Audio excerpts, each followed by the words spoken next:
Halo semuanya, perkenalkan nama saya Agrita Laka dengan NIM 862620230436, kelas C semester 4, program studi pendidikan guru sekolah dasar. Baik, di sini saya akan menjelaskan materi tentang hakikat IPA. Yang pertama yang harus kita ketahui terlebih dahulu yaitu pengertian IPA. IPA merupakan cabang pengetahuan yang berawal dari fenomena alam. IPA didefinisikan sebagai sekumpulan pengetahuan tentang objek dan fenomena alam yang diperoleh dari hasil pemikiran dan penyelidikan ilmuwan dilakukan dengan keterampilan bereksperimen dengan menggunakan metode ilmiah. Definisi ini memberi pengertian bahwa IPA merupakan cabang pengetahuan yang dibangun berdasarkan pengamatan dan klasifikasi data, dan biasanya disusun dan diverifikasi dalam hukum-hukum yang bersifat kuantitatif yang melibatkan aplikasi penalaran matematis dan analisis data dan terhadap gejala-gejala alam. Dengan demikian, pada hakikatnya IPA merupakan ilmu pengetahuan tentang gejala alam yang dituangkan berupa fakta, konsep, prinsip, dan hukum yang teruji kebenarannya dan melalui suatu serangkaian dalam metode ilmiah. Yang kedua yaitu ruang lingkup IPA. Pembelajaran IPA mencakup semua materi yang terkait dengan objek alam serta persoalannya. Ruang lingkup IPA yaitu makhluk hidup, energi dan perubahannya, bumi dan alam semesta, serta proses materi dan sifatnya.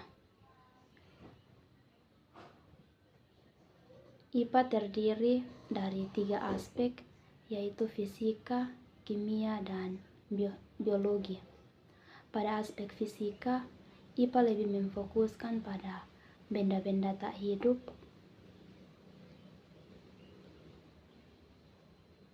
Pada aspek biologi, IPA mengkaji pada persoalan yang terkait dengan makhluk hidup serta lingkungannya.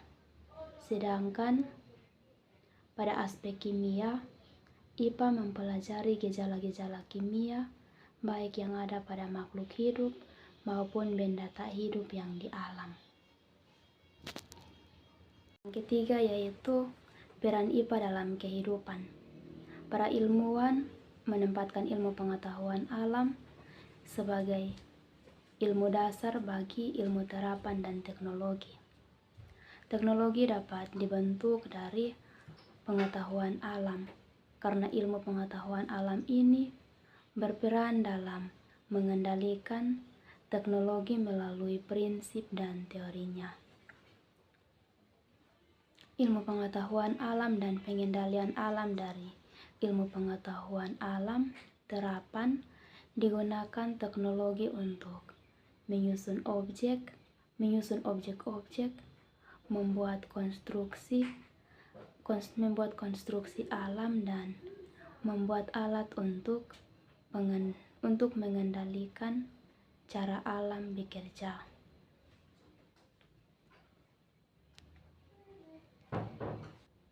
Keempat yang harus kita ketahui yaitu karakteristik IPA. Di dalam karakteristik IPA terdapat ciri-ciri khusus karakteristik IPA, yaitu yang pertama itu IPA mempunyai nilai ilmiah. Artinya kebenaran dalam IPA dapat dibuktikan lagi oleh semua orang dengan menggunakan metode ilmiah dan prosedur seperti yang dilakukan terdahulu oleh penemunya. Contohnya nilai ilmiah yaitu perubahan kimia pada lilin yang dibakar. Artinya benda yang mengalami perubahan kimia mengakibatkan benda hasil perubahan sudah tidak dapat dikembalikan ke sifat benda sebelum mengalami perubahan atau tidak dapat dikembalikan ke sifat semula. Yang kedua, IPA merupakan suatu kumpulan pengetahuan yang tersusun secara sistematis dan dalam penggunaannya secara umum terbatas pada gejala-gejala lain. Yang ketiga, IPA merupakan pengetahuan teoritis.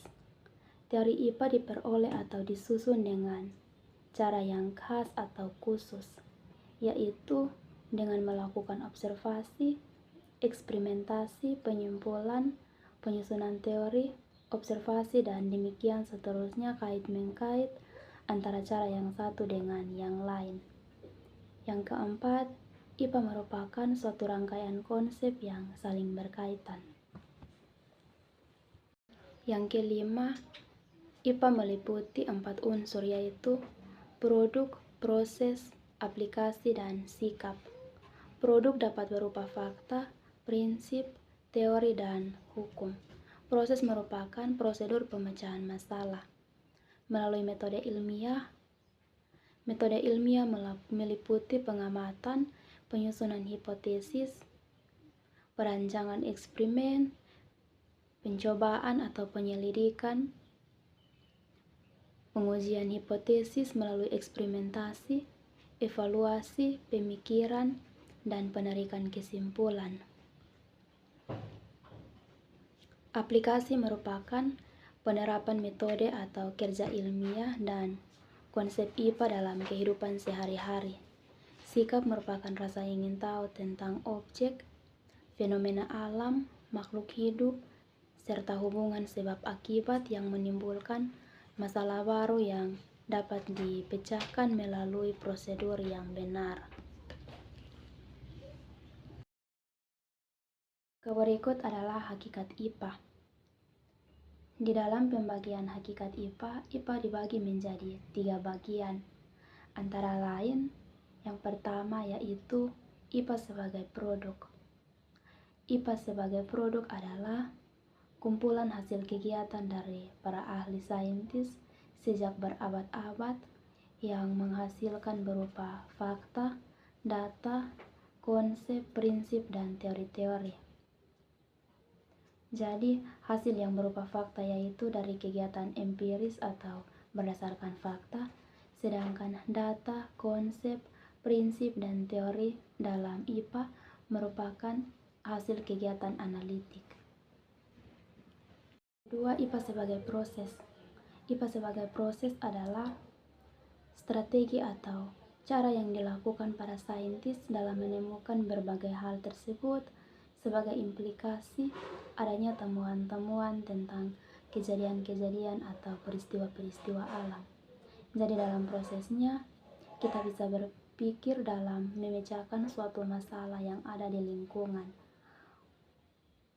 Melalui proses ini, kita bisa mendapatkan temuan-temuan ilmiah dan perwujudannya berupa kegiatan ilmiah yang disebut penyelidikan ilmiah. Yang ketiga, IPA sebagai sikap ilmiah. IPA sebagai sikap ilmiah adalah dalam proses IPA mengandung cara kerja, sikap, dan cara berpikir. Dan dalam memecahkan masalah atau persoalan, seorang ilmuwan berusaha mengambil sikap tertentu yang memungkinkan usaha mencapai hasil yang diharapkan. Sikap ini dinamakan sikap ilmiah. Jadi dari materi ini dapat disimpulkan bahwa IPA merupakan ilmu pengetahuan tentang gejala alam yang dituangkan berupa fakta, prinsip, dan hukum yang teruji kebenarannya dan melalui suatu rangkaian kegiatan dalam metode ilmiah. Karakteristik IPA adalah hasil proses empirik dan analitik yang kebenarannya dapat dipertanggungjawabkan. Hakikat IPA ada 3, yaitu sebagai produk berarti dapat menghasilkan produk IPA.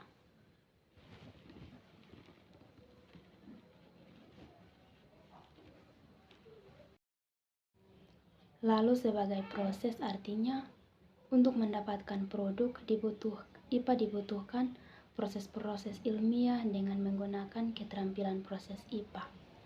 Sedangkan IPA sebagai sikap. sikap mempunyai arti untuk memecahkan suatu masalah dengan menghasilkan produk IPA. Dibutuhkan sikap tertentu yang dinamakan sikap ilmiah. Jadi baik, sekian dari materi yang saya sampaikan. Terima kasih.